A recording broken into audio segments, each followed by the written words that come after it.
प्रदर्शनेन अद्य रमेश्वर्यस्य गृहे पुत्तलिका प्रदर्शनम् अस्ति अधुनापि। अहं विजयदशमी दिने तत्र गतवान्। तत्र श्रीमयी तत्र उपस्थिता स्थापितानां पुत्तलिकानां कथाकथनं बहु सम्यक् कृतवती। अतः अहं चिन्तितवान् अत्रत्यानां सर्वेषामपि श्रवणसौभाग्यं भवतु इति धिया अहं रमेश महोदयं पृष्टवान् श्रीमय्याः कथनं भवतु इति। अतः तत्र पुत्तलिका प्रदर्शनं भवतु, तेन साकं श्रीमय्याः कथा कथनमपि भवतु इति प्रार्थये। महोदय निमेषेकम्।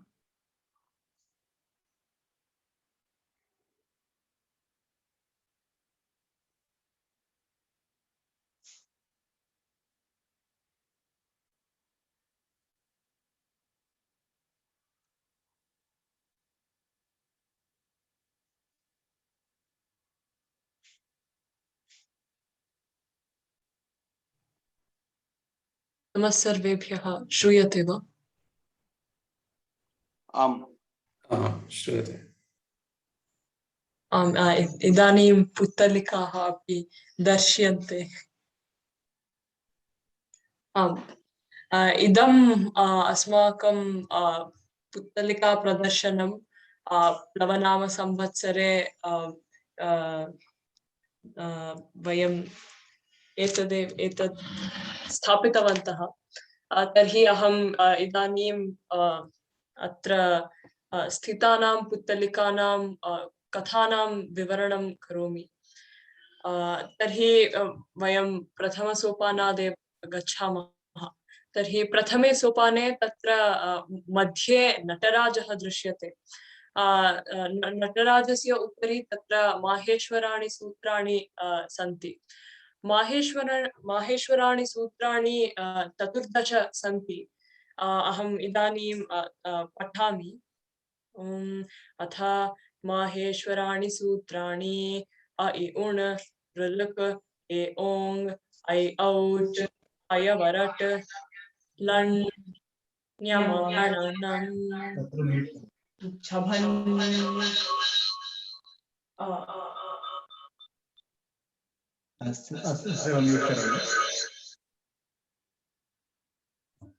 झभन्य घढधश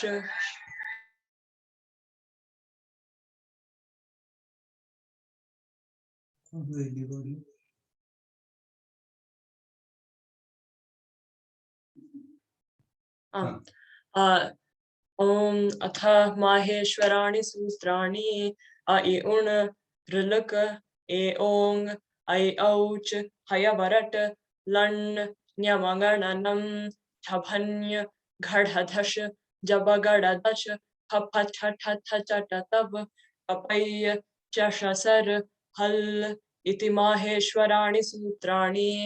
नृत्तावसाने नटराजराजो ननादर्शकां नवपञ्चवारम् उद्धर्तुकामः सनकादिसिद्धान् एतद्विमर्शे शिवसूत्रजालम् इति प्रसिद्धः श्लोकः।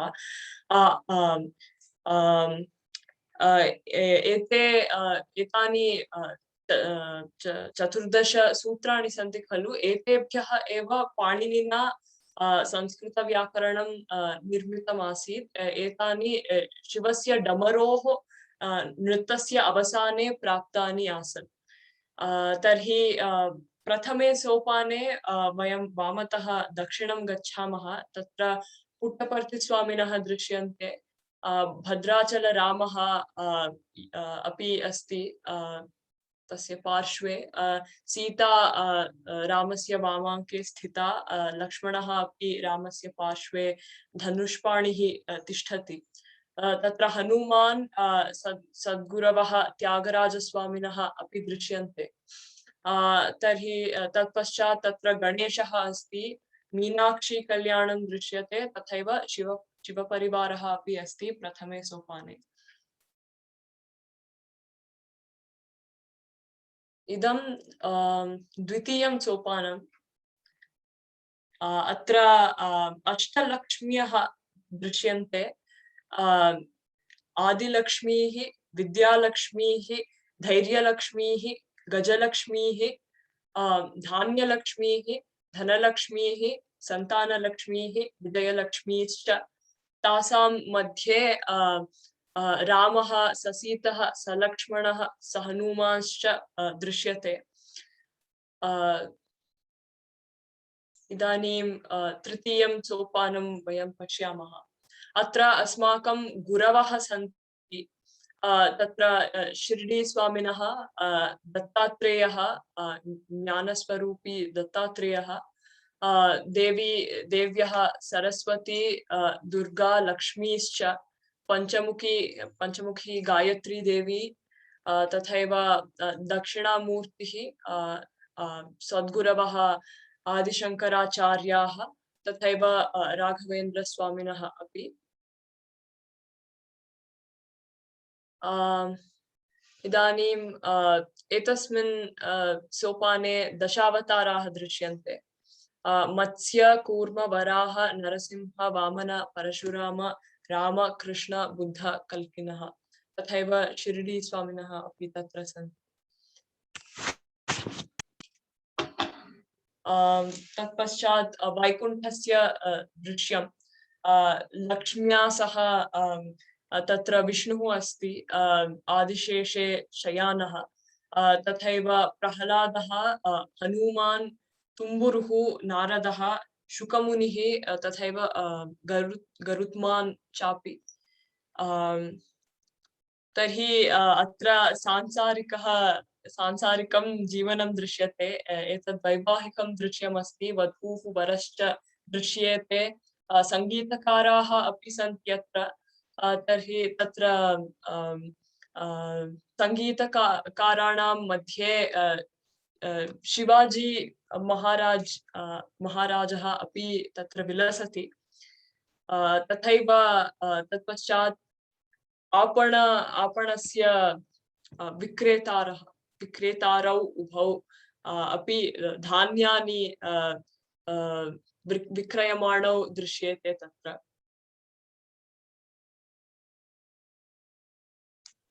इदानीम् अत्र वयं विश्वामित्रस्य कथां पश्यामः, यत् बालकाण्डे विवृतं भवति। तर्हि अत्र रमेश महोदय किञ्चित् स्थिरं गृह्णातु। बहु चलनं भवति नो चेत्। आमाम्। अत्र प्रथमे दृश्ये अत्र शबला दृश्यते। विश्वामित्रः यदा ससैन्यः वसिष्ठस्य आश्रमं प्राप्नोति तर्हि महदातिथ्यं दीयते वसिष्ठेन। विश्वामित्रस्य बृहती सेना भोज्यते तत्र। शबला एव कामधुक् तत्र वसिष्ठस्य, यया एतत् शक्यं भवति। तर्हि विश्वामित्रः शबलां याचते वसिष्ठात्, परं सः निराकरोति एतस्मात् कारणात् यत् सा देवताभिः तस्मै दत्ता इति। तथा सः तां दातुं न शक्नोति। यदा सः बलेन ताम् अपहर्तुं प्रयतते तदा शबला एकां बृहतीं सेनां, इतोपि बृहतीं सेनां सृष्ट्वा विश्वामित्रस्य सैन्यं ध्वस्तं करोति। तर्हि पराजितः विश्वामित्रः हिमालयान् प्राप्य तत्र एकं संवत्सरं यावत् तपः करोति। तत्पश्चात् शिवः प्रसीदति। शिवः दिव्यास्त्राणि, धनुर्विद्याम्, उपनिषद् च विश्वामित्राय ददाति। तत्पश्चात् सः दिव्यास्त्रैः सह विश्वामित्रः वसिष्ठाश्रमं पुनः प्राप्नोति। तदाश्रमं ध्वस्तं करोति च। परं यदा वसिष्ठः आगच्छति तर्हि वसिष्ठस्य ब्रह्मदण्डं सर्वाणि दिव्यास्त्राणि ग्रसति। अन्ते तु ब्रह्मदण्डं सर्वं ग्रसति। ब्रह्मास्त्रमपि यदा विश्वामित्रेण क्षिप्यते तदपि वसिष्ठस्य ब्रह्मदण्डेन ग्रस्तं भवति। तर्हि दिग्बलं क्षत्रियबलं ब्रह्मतेजो बलं बलम् इत्युक्त्वा विश्वामित्रः पुनः अहम् इदानीं ब्रह्मर्षित्वं प्राप्नुयाम् इति निश्चित्य तदर्थमेव तपः कर्तुं निश्चिनोति पुनः। सः तत्पश्चात् पत्न्या सह दक्षिणां दिशं प्राप्नोति, यत्र सः तपश्चरति। आम्। तर्हि दक्षिणायां दिशि यदा सः तपः करोति तत्पश्चात् ब्रह्मणा सः राजर्षिः इति सम्बोध्यते। तत्पश्चात् धिगहं केवलं राजर्षिः इति विचिन्त्य इतोपि तपः कर्तुं सः निश्चिनोति। तदैव त्रिशङ्कुः इति इक्ष्वाकुकुलीनः कश्चन राजा तत्र विश्वामित्रं शरणं याचते। कारणः एतदेव तस्य कारणं यत् सः सशरीरं दिवं प्राप्तुम् इच्छति, परं वसिष्ठः तं निराकरोति। यदा सः वासिष्ठान् प्राप्य एतामेव याचनां करोति तदा ते धिक् त्वया गुरोः आदेशः अनादृतः इति इत्यस्मात् कारणात् भवान् चण्डालः भूत्वा धरां नो चेत् महीं भ्रमतु इति ते शपन्ति। तर्हि शप्तः चण्डालीकृतः सः त्रिशङ्कुः विश्वामित्रं शरणं याचते। विश्वामित्रः महद्यज्ञं करोति, परं केऽपि देवताः तत्र नाविर्भवन्ति, तत्र नागच्छन्ति एव। कुपितः सः पुनः तं त्रिशङ्कुं तपोबलेन स्वर्गं आरोपयितुं प्रयतते, परं सः इन्द्रेण पुनः अधः क्षिप्तः भवति। यदा सः अधोमुखः किं यदा सः पतति तादृशं, तदैव तिष्ठ तिष्ठेति सः ब्रवीति विश्वामित्रः। तथैव सः तं तस्य अधोगमनमार्गे स्थगयति। तत्रैव सः अपरं नक्षत्रमण्डलं सप्तर्षिमण्डलम् अपरं स्वर्गमेव सृष्ट्वा तत्र त्रिशङ्कुस्वर्गं निर्माति, यत्र त्रिशङ्कुः सशरीरः एव भवति।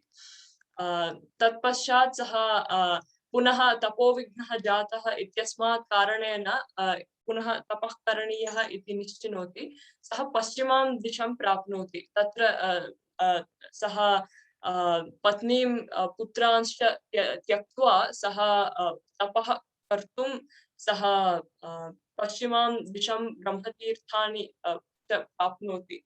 तत्र सः अम्बरीषः अपरः इक्ष्वाकुकुलीनः राजा, सः अश्वमेधयागं करोति स्म, परम् अश्वः तु गूढः भवति, नष्टः भवति, यस्मात् यज्ञः निष्फलीक्रियेत। परं तत् कर्तुं न शक्यते खलु, तद् भवितुं न शक्यते। तदर्थं कश्चन ब्राह्मणः बलिरूपेण दातव्यः इति निश्चयः क्रियते तत्र। तर्हि शुनश्चेपः कश्चन ऋषेः मध्यमः पुत्रः तेन नीयते, परं सः दीनः भूत्वा सः विश्वामित्रं यदा प्राप्नोति तर्हि सः दयानुकम्पित्वं प्राप्य विश्वामित्रः तं चरणं ददाति। तर्हि सः इन्द्र उपेन्द्रे उभे मन्त्रे ते उभे सः आदिश्य तं रक्षति। तर्हि इन्द्रः प्रसन्नः सन् शुनश्चेपं स्वयमेव रक्षति बलिरूपेण दानात्। तत्पश्चात् सः विश्वामित्रः तपश्चरति, सः ऋषित्वं प्राप्नोति च। पुनः सः हिमालयान् प्राप्नोति, इतोपि तीव्रं तपः कर्तुं। तत्रैव मेनका इति काचित् अप्सराः इन्द्रेण प्रेष्यते। तत्र मेनकया सह विश्वामित्रः 10 वर्षाणि यावत् तया सह एव वसति, विलसति च। तत्र तत्पश्चात् सः अहं मार्गतश्च्युतः इति स्मरति, तां त्यजति च। सः तत्पश्चात् प्राचीं दिशं प्राप्नोति, यत्र सः घोरतपः आचरति। पुनः भीतः इन्द्रः रम्भां प्रेषयति। रम्भा तत्र यदा आगच्छति तत्र विश्वामित्रः बहु कुप्यति, सः तां चपति च यत् भवती 10 वर्षसहस्राणि यावत् शिला भव इति, शैली भव इति। तर्हि धिक् मया कोपः न जितः इति विचिन्त्य पुनः विश्वामित्रः तपश्चरति। इदानीं सः घोरतपः तपति। सः कुम्भके स्थित्वा किमपि अखादित्वा एव सः 10 सहस्राणि न सः सहस्राणि वर्षाणि यावत् तपश्चरति। तत्पश्चात् सः सिद्धान्नं खादितुं सिद्धः भवति। परं तदैव इन्द्रः ब्राह्मणरूपेण तं भोजनं याचते। तदा सः किमपि न वदति। सः तद् अन्नं सर्वमपि इन्द्राय दत्त्वा सः पुनः अखादित्वैव सहस्राणि वर्षाणि यावत् तपश्चरति। यदा सर्वे लोकाः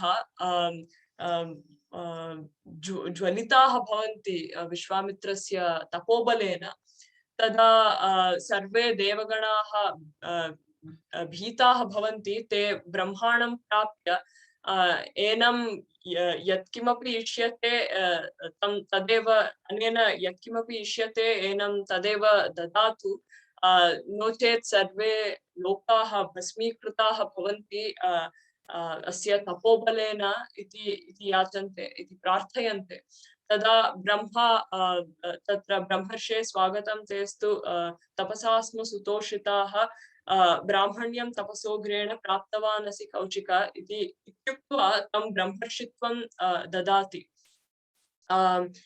सः यदा हिमालयेषु आसीत् तदा केवलं महर्षित्वं प्राप्तमासीत्, परम् इदानीम् अन्ते सः ब्रह्मर्षित्वं प्राप्नोति। तथैव वसिष्ठः अपि विश्वामित्रस्य ब्रह्मर्षित्वम् अङ्गीकरोति। इदं तु विश्वामित्रस्य ब्रह्मर्षित्वप्राप्तेः सोपानम् अस्ति।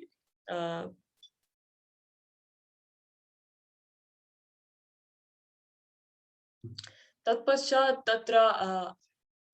तत्र अयोध्याकाण्डम् वर्तते।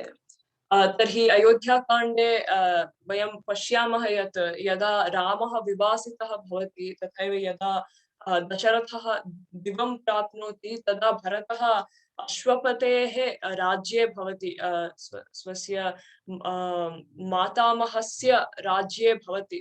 परं यदा सः तरसा वसिष्ठेन अन्यैः मन्त्रिभिश्च आनीयते, तत्र सः पश्यति यत् अयोध्या दीना दृश्यते, राजा कुत्रापि न दृश्यते। अहो किम् इति यदा सः चिन्तयति, तदा सः जानाति, तस्य ज्ञानम् आगच्छति यत् राजा दिवंगतः, तथैव रामः विवासितश्च इति। तर्हि सः दुःखसन्तप्तः भवति। सः अहं रामं पुनः अयोध्याम् आनयामि इति सः निश्चिनोति। तर्हि राजमार्गः सर्वप्रथमं भरतेन निर्मीयते, रामस्य गङ्गापर्यन्तम्। आमां दृश्यते खलु, अत्र रथानि दृश्यन्ते खलु। आम्। तर्हि सर्वप्रथमं राजमार्गः निर्मीयते भरतेन गङ्गापर्यन्तं। तर्हि एका बृहती सेना भरतेन सह गच्छति। बहवः अयोध्यावासिनः अपि तेन साकं गच्छन्ति। तर्हि तथैव ते गङ्गां प्राप्नुवन्ति। तत्र गुहः भरतेन सह मिलति। तदा गुहस्य मनः किञ्चित् शङ्कितं भवति, यस्मात् सः पृच्छति यत् भवान् रामस्य हानिं कर्तुं न गच्छति खलु इति। परं भरतः तत्र खिन्नः भवति किञ्चित्, परं सः विवृणोति यत् अहं रामं पुनः आनेतुमेव गच्छामि इति।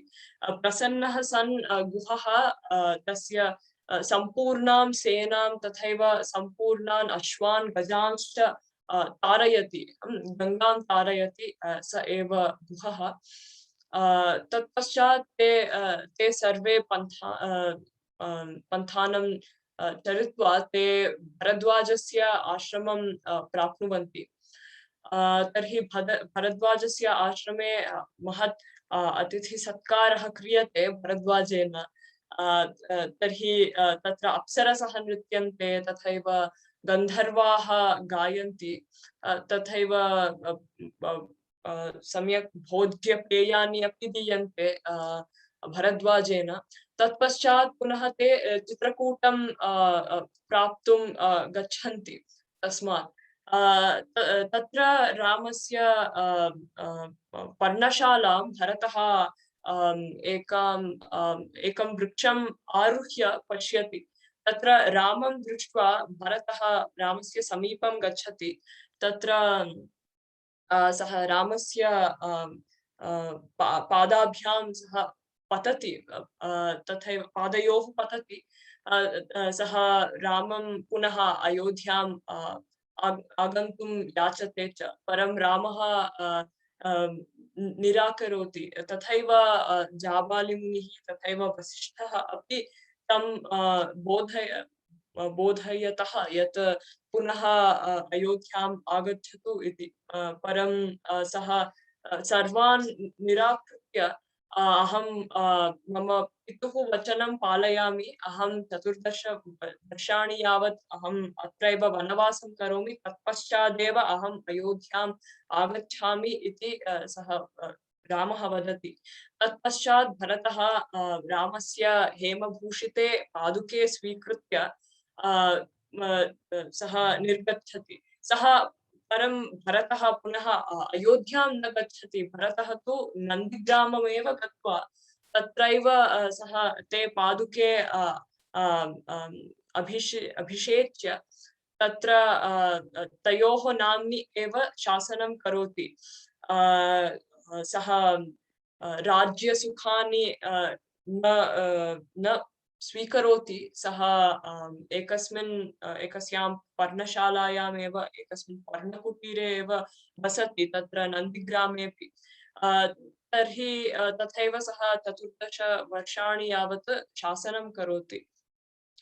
तर्हि अयोध्याकाण्डे भरतस्य तथैव अयोध्यावासिनां सर्वेषां जनानां भक्तिः, रामस्य प्रति भक्तिः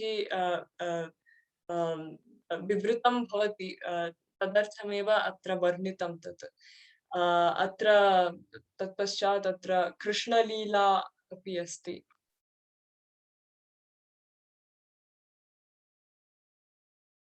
आम्, तर्हि अत्र कृष्णस्य यमुनातारणं वसुदेवेन, तत्र आदिशेषः बालकृष्णस्य आवरणमिव अस्ति तत्र। तत्पश्चात् गोकुलं प्राप्तः कृष्णः, बालकृष्णः पूतनायाः वधं करोति। तत्पश्चात् नवनीतचोरणं तत्र वर्णितं दृश्यते। तत्पश्चात् कालीयमर्दनं, गोपिकानां वस्त्रापहरणं, तथैव कंसस्य वधः, रासलीला अपि अधः अस्ति। रासलीला अत्र दृश्यते।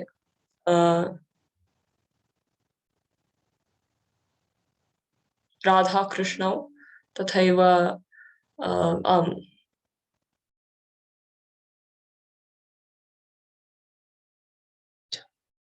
कंसस्य वधः, तथा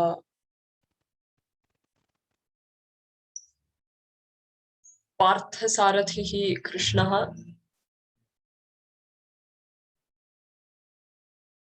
आमां कपिध्वजः, तत्र मीरा च।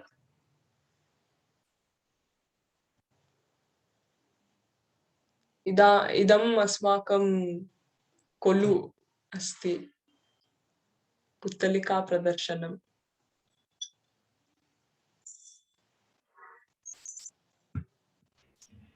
बहु सम्यक् विवरणमपि अस्माकं भाग्यं धन्यवादः। आम्, यावत् मनोहरं पुत्तलिकानां प्रदर्शनं तावदेव मनोहरम् आसीत् भवत्याः कथनमपि। एवमेव अग्रे अपि अनुवर्तयतु इति प्रार्थये।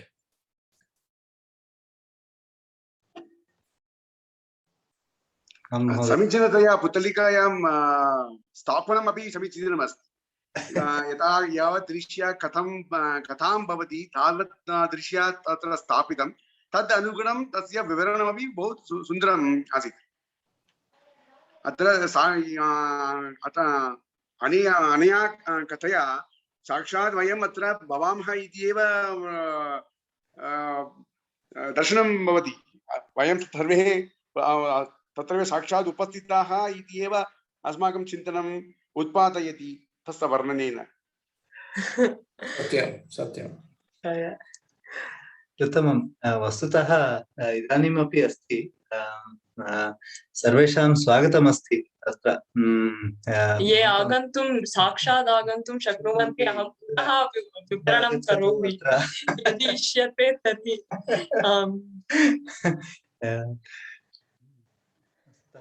नवरात्रिषु तु बहु व्यग्रः आसम् आवां सर्वे, वयं सर्वे।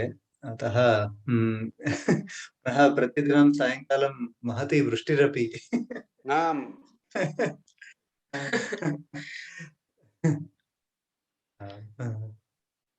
सर्वेषां धन्यवादः। धन्यवादः महोदय। महोदय, एतस्य मुद्रणं कृपया प्रेषयन्तु। आमाम्। अपि ड्रैव् मध्ये। निश्चयेन निश्चयेन। अस्तु, विरामयामि महोदय। अस्तु महोदय, धन्यवादाः।